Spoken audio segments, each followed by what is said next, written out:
जीवन भर कई गंभीर बीमारियों और संक्रमण से सुरक्षित रखने के लिए सभी बच्चों का टीकाकरण कराने जरूरी है। स्वास्थ्य विशेषज्ञ कहते हैं, पहले 2 वर्षों के दौरान बच्चों को अधिकांश टीकों की पहली खुराक मिलनी चाहिए। भारत में इंडियाज यूनिवर्सल इम्यूनाइजेशन प्रोग्राम के तहत सरकारी स्वास्थ्य प्रणाली के माध्यम से बच्चों को 12 अलग अलग टीके निःशुल्क प्रदान किए जाते हैं। इसमें BCG, OPV, hepatitis B, pentavalent rotavirus vaccine, DPT और TT जैसे टीके शामिल हैं।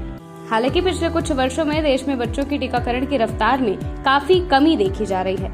इसी से संबंधित यूनिसेफ और WHO की हालिया रिपोर्ट चिंता बढ़ाने वाली है। इसके मुताबिक भारत में साल 2023 में कोई भी टीका न लगवाने वाले बच्चों की संख्या करीब 16 लाख है।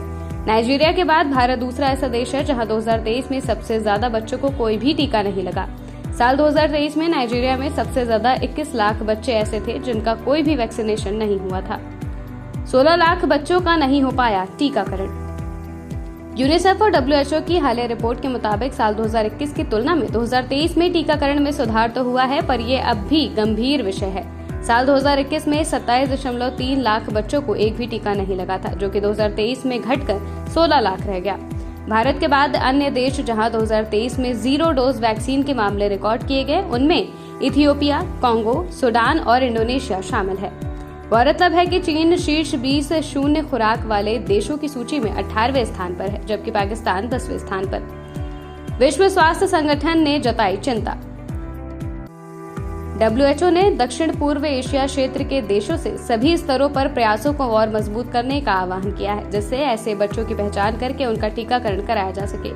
विशेषज्ञों ने कहा, टीकाकरण से वंचित और कम टीकाकरण वाले बच्चों की बढ़ती संख्या पर तत्काल और त्वरित कार्रवाई की आवश्यकता है। हमें यह पता लगाने की आवश्यकता है कि ये बच्चे कहां और क्यों छूट गए। जल्द से जल्द उन तक पहुंचने को प्राथमिकता देनी चाहिए। WHO दक्षिण पूर्व एशिया की क्षेत्रीय निदेशक साइमा वाजिद ने कहा कि घातक बीमारियों से बचाने के लिए सुरक्षित और प्रभावी टीके मौजूद हैं। बच्चों को जीवन भर के लिए सुरक्षित रखने के लिए वैक्सीनेशन जरूरी है। खसरा से वंचित रह गए लाखों बच्चे।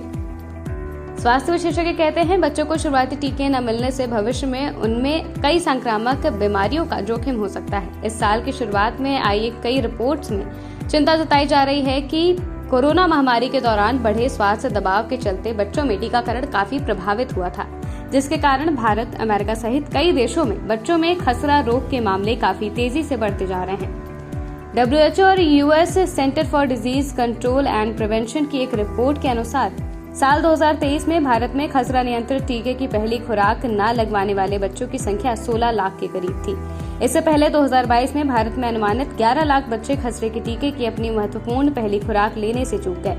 ये भारत को उन 10 देशों में शामिल करता है जहां ऐसे बच्चों की संख्या सबसे ज्यादा है जिन्हें पहला टीका नहीं मिला।